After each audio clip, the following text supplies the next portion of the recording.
we were about to wrap it up, and we started having a post production conversation, and I was like, we got to get into this. Okay, so the question was really, since you have this relationship with this unique position as someone who's in conversation with farmers on a much more regular basis than a roaster is, or a brand is, or barista is, to really see, like, is there a desire from African farmers to tap into the African American market and consumer market, because consumer demographic? Because I just tell you, even in our last time we were live, there are a lot of people, especially white people and some black people, but a lot of racist white people feel like, what's the connection between Africa and African Americans, which is so funny because for so long as a people, we were called Africans in America as a demeaning term. Yeah. And our Africanness was weaponized against us. Right. But now that we want to actually connect to our Africanness to find support,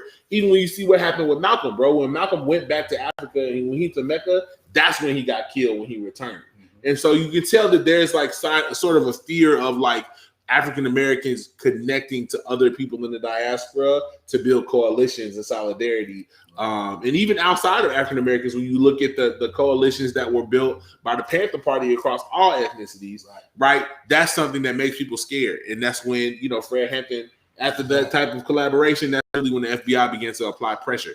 So my question is in regards to Africans in coffee, to answer all the racists out there who feel like we're making stuff up. Like I literally had a dude, he wanted screenshots of WhatsApp conversations. I was like, because he was like, don't you mean African Americans? I'm like, nah, bro, I'm talking to African, talking to Caribbeans. I'm talking to people who are in Latin America. I was like, so I just sent him podcast episodes. So like, that's the best I could do for you, bro. If you want some evidence, what I mean, that I'm not, it's no cap in my life. You ain't got to prove nothing. That's number. And I was like, and if you really, like, he almost was like, you're doing the same thing. You're colonizing the culture. And I'm like, bro, I'm telling you, you can tell any of my Ethiopian homies, I'm the first one to ask, like, yo, do you mind if I share this? I think it would empower other black people. And like, yeah, why are you even asking? Right. Like, we all black. Why are you asking? Right. But you know what I mean? Like, it's the assumption that, I don't know, man. I just think it's that mentality. So can you speak to the reality or the desire and just share? You don't have to drop names, or you can't if you like. Who are some African people some people on the continent who are interested in collaborating with African American brands and tapping into the African American market? And can you just share some of their perspective? Yeah, I can honestly say, man, one of the most inspiring things that has happened to us as we got into this importing space is the reaction that you see from the African farmers, the African producers, when they see a black face coming to try to buy from the origin. Wow. That response, that feeling that you get when you're talking to those African producers and farmers, that's the connection. Yeah. We've been disconnected for all this time, right? Yeah. Now we got something that we can relate to. We got the internet. We got that commonality of, right? Yeah. That, okay, we trying to, because before they just got a bunch of Asians or non-blacks, whites, whoever, coming to them buying the coffee from them. And that's cool. Never seen, money is green. So right. Everybody, it's all love. It's all love. Something special when you get to make that cultural connection. You know what I mean? And that's what, when you feel that from those farmers, it's a special feeling. Yeah. And we feel it on this side as African Americans. Yep. They feel it on that side because it's a connection that's lost. Yeah. And once you reunite, reuniting, and it feels so good. You feel me? Like reunited and it feels so good. It's that bond is special, man. Yeah. And so there's several farmers out there. Yeah. And shout out to Mike Mamo, Addis Exporters, Tori Waji. Yeah. The king of Gucci. King of Gucci. Gucci. We got cats in Rwanda, man. We got cats in Kenya, Tanzania. Yeah. Like, I can just keep the Congo, you can just keep going on and on about who wants to work. Yeah, bro. And for us, I'm on a task force with the CCRE right now. I'm gonna break that down. Now, people might not know what that is. This is a long pod. We really podding right now, y'all. We really podding. This is gems for your head talk if you're looking for it. You know what I mean? And the CCRE is the coalition, the Coffee Coalition of Racial Equity, started by Phyllis Johnson. Yep. It's a lot of great people that's on that board and are the members of that organization. Right now, we have a task force where we're trying to bring coffee research centers to HBCU campuses. On, bro. Wow. And really, wow, we got an HBCU grad in the building right now. Shout out to the homie KD. You know what I mean? That's a crazy dope potential, bro. Yeah, no doubt. Wow. No doubt. And that's gonna be major, man. And it's similar to what you're doing with the youth in this community right now, man. Educating them on the coffee trade, the supply chain within coffee, the various opportunities that are there for students. And so and there's so many different levels to tap into our community. That's what when you were bringing up, we were offline, but you were talking about the between, Booker T. Washington and Du Bois. And there's people argue about the ideological differences, but I really think the biggest difference is they were addressing different socioeconomic classes, and both need addressing, right? Du Bois is trying to address the more bourgeoisie class, the intellectual class, the issues in the educational class, and Booker T was primarily concerned with the working class, right? And the same solutions don't work because Black people are not a monolith. You need different solutions for different problems. You know what I mean? In the words of one of my homies, you know what I mean? Not my homie, but one of our favorite YouTubers from back in the day, Shot City, man. He like different women like different things. You know what I mean? And so different people like different things. They need different solutions. And so part of the reality is you need different entities when we talk about how you're gonna freak it, how you're gonna flip it, how you're gonna flip the sample, how you're gonna freak the sample, how you're gonna use or innovate with the technology. And shout out to the homie Philip, who was talking about Afrofuturism on the conversation we had with the CCRE. Right. Bro. Dr. Phil, he was talking about thinking about coffee as a technology. And if we think about coffee as a technology, it's not just about becoming competent, right? It's about being creative and becoming innovative with how you specialize in it. So within that regards, when we use the technology, we have to think about how we're going to apply it to different demographics, right? And so part of what we want to do here, it's just a beautiful scene out right now, seeing brothers out there just enjoying the time, bobbing outside, listening to music, sipping on a little coffee, you know what I mean? We're trying to really address people and connect the Black community through hip hop and streetwear culture and that whole vibe. But then you got to have also Black people are not at that part at that point of connection. So you got to go to the HBCUs because it's a whole separate group of people who you're going to be able to touch. And you got to go to the community centers. You got to go to the churches. You got to go to the barbershops. You got to go to those pillars of our community. I'm saying, bro. So I think it's so powerful that y'all are going to HBCUs to start those research centers because that's going to be super big and really bringing awareness and opportunity into our community. And those bars and those African producers and farmers, they connect with this culture that we have over here. They already connect to it through hip hop. You already see through music, bro, fashion, bro, streetwear, bro. They're already into it like that, right? So with them growing the resources that they grow and cultivate, and we start to tap into those resources. We take those resources and we align with them. We build alliances with them, and we create our own products, our own brands out of those resources that they're cultivating. Then that's that collaboration that we talk about. And I think about what's something that we could bring, right? I sometimes think when I think about going back to the continent, I get nervous and I feel anxious because I feel like I'm not bringing enough. You think about all of these other companies that people are used to seeing, and you and me kind of touched on this. People are used to seeing Americans with money. As an African American who's been historically disadvantaged, a lot of times we got to think of creative ways, which is why we did the crowdsourcing to be able to get the resources. But even then, you still kind of feel this imposter syndrome. And I think I worry, am I bringing enough to show my gratitude for being hosted? And that's something that I got to work through spiritually. You know what I mean? I got to work through that with my creator and my identity. But I will say one of the things that I realize we bring in conversation with my brother's wife's father, who lived on the continent for 10, 15, 20 years, he was like, bro, your skills and knowledge that you bring as far as marketing is concerned, building a brand is concerned, e-commerce is concerned, our resources you can share. So be intentional about putting those things in the forefront as what you're offering in case that's something that people are interested in. And I really want to see, and we talk about this more, I think it's a real big opportunity, especially through social media, for more farmers to view themselves and market themselves as brands. and not just as an individual who provides a product to be a raw product to be processed, but to say I'm a brand in and of myself. I have a following. You can create merch. You can merchandise what you're doing, and it's more than just slapping your name on it. Right? Really tapping into the DNA and the identity and the values of you as an organization and a business. There's so many opportunities doing a podcast, tapping into YouTube, tapping into Facebook ads. Mm-hmm. Like there's so much in so many different ways you can market yourself. And like, I see that as a possibility. And I know there are barriers in technology and access, but like, if there's anything I can offer from information. And what you got to understand is that two things about that. Like you got to understand that you know how to market to this community better than an African producer or farmer can. Right. An African producer and farmer don't know how to touch this community right here in Memphis. Right. North Memphis, right. Yep. They don't know how to touch. They don't know how to touch this community of these Black Americans. Yeah, you do. Right, and I want to make that connection. Right there. Yeah. Number one. Yeah, that's powerful. So if you feel like you don't bring nothing to the table, that's what you bring to the table. Hey man, I appreciate that, bro. If you had a lot of capital, we got Black men encouraging Black men on the podcast right now. You know what I mean? We lifting each other up. We not tearing each other down. We off that. You know what I mean? You have a lot of capital. Yep. Right. You go there, you got a lot of capital. Yep. But your spirit off. Yep.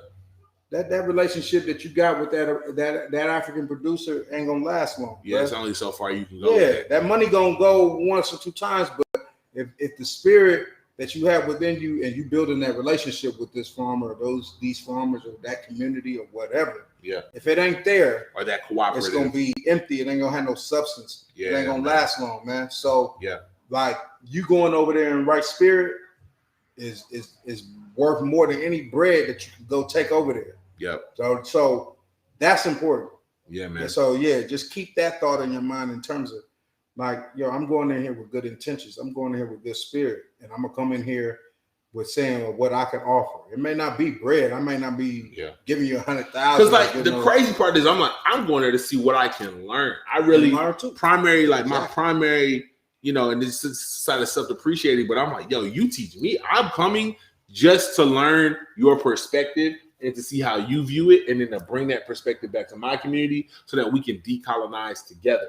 You know what I mean? And they're learning what you could bring to their community. You know what I mean? What you and that each one teach one. Like was that the boys of Frederick Douglass who said it's easier to build a strong child than to repair a broken man. Right. You know what I mean? And I think that when they say it takes a village to raise a child, as each of us bring unique pieces throughout the diaspora, and skip just the diaspora, as humanity, God has given each of us unique notes that we each bring to the table.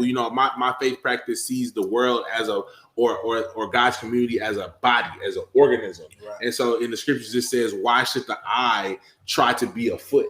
Right. You know what I mean? Right. Because each one has a unique function. So when we talk about money circulating, blood circulating, you want to pass resources to other parts of the body, not because you're pitying them, but because its proper function is necessary for your proper function, just as your proper function is necessary for its. You feel me? Like you can't have a proper eye if the veins not working correctly. Exactly. You can't have veins if the heart not working correctly. So you need each piece because there's an impact that the other one has by its flourishing, right? So when I think about this, just wanted to end. I know we technically had ended. Let me take the comments and make sure we didn't miss anybody.